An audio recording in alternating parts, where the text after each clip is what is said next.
Hi friends, எல்லோரும் எப்படி இருக்கீங்க? இன்றைக்கி எங்கள் கிளிகளுக்கெல்லாம் வந்து காலை உணவு தக்காளி தாங்க. நான் காலையில் பிரம்ம முகூர்த்தத்தில் எழுந்திரிச்சு சாமி கும்பிட்டேன். முருகனுக்கு விளக்கு போடுறேன். 48 நாள் நான்வெஜ்ஜு சாப்பிட மாட்டேன். நான்வெஜ்ஜு சாப்பிடாத அளவுக்கு தான் விளக்கு போட்டுக்கிட்டு இருக்கேன். அதுபோல் நம்ம ஏதாவது ஒரு வேண்டுதலை வச்சு செய்தோம்னாக்கா ரொம்ப நல்லதுங்க. பூஜை முடித்த அப்புறம் வேல்மாறல் படிப்பாங்க. வேல்மாறல் படித்து முடிச்சுட்டு தான் நான் சமையல் வேலையை ஆரம்பிப்பேன். காலையிலையும் வேல்மாறல் படிக்கிறேன், அந்திலையுமே வேல்மாறல் படிக்கிறேன்.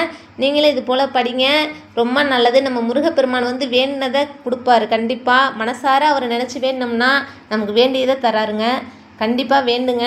நீங்களும் முடிஞ்ச அளவுக்கு பிரம்ம முகூர்த்தத்தில் எழுந்திரிச்சு விளக்கு போட்டு பாருங்கள். இன்றைக்கி காலை டிஃபன் வந்து எங்கள் வீட்டில் அடிக்கிற வெயிலுக்கு ஜில்லுன்னு ஒரு சாப்பாடு செய்யலான்ட்டு கேழ்வரகு களி தாங்க செய்ய போகிறேன். ஏதோ 1/2 கிலோ மாவு வாங்கியிருக்கேன். 1/2 கிலோவுக்கு 3 சொம்பு ஊற்றுறேன். இந்த சொம்பால் அப்படி டம்ளர்னால் வந்து ஒரு டம்ளருக்கு 4 டம்ளர் தண்ணி ஊற்றுங்க. கையாலேயே கீழே வச்சு கரைச்சிக்கலாம். அடி பிடிக்காத அளவுக்கு கீழே வச்சு கரைச்சிட்டு தாங்க நம்ம அடுப்பில் வைக்கணும். உப்பு போட்டுக்கலாம், கிண்டிக்கிட்டே இருக்கணும். அடுப்பு வந்து மீடியமாக வச்சுக்கலாம். ரொம்ப துண்டிட்டோம்னா அடி பிடிச்சிரும். அடுப்பில் வச்சுக்கிட்டு ஒரு 10 நிமிஷம் நல்லா கைவிடாத கிண்டிக்கிட்டே இருக்கணும். கிண்டிக்கிட்டே இருந்தோம்னா தான் அடி பிடிக்காது. நான் இந்த நைட்டில் ஊற வைக்கிறது, ரொம்ப நேரத்துக்கு முன்னாடியே ஊற வைக்கிறதுலாம் இல்லைங்க. நான் வந்து ஒரு அடுப்பில் வைக்கிறதுக்கும் ஒரு 5 நிமிஷம் முன்னாடியே தண்ணியை ஊற்றி வச்சுருவோம். அவ்வளோதான், அதுக்கு மேலே ஊற வைக்க மாட்டேன். அப்படி தண்ணி காணலைன்ற பட்சத்தில் நம்ம வந்து வேணால் வெந்நீர் கொஞ்சம் ஊற்றிக்கலாம். பச்சை தண்ணி ஊற்ற வேண்டாம். ஈஸியாக செய்திடலாம், ரொம்ப கஷ்டமே இல்லைங்க. இதுக்கு வந்து நான் தயிர் வச்சுருக்கேன். தயிரை ஊற்ற வேண்டாம், அதுக்கு மோராக நம்ம அடித்து ஊற்றி கரைச்சி குடித்தோம்னா நல்லாயிருக்கும். அப்படி இல்லைனா சாம்பார் இருந்தால் கூட சாம்பாரில் கூட தொட்டு சாப்பிட்லாங்க. ஸ்பூனால் எழுதி சாப்பிட்டோம்னா அவ்வளோ டேஸ்ட்டாக இருக்கும்.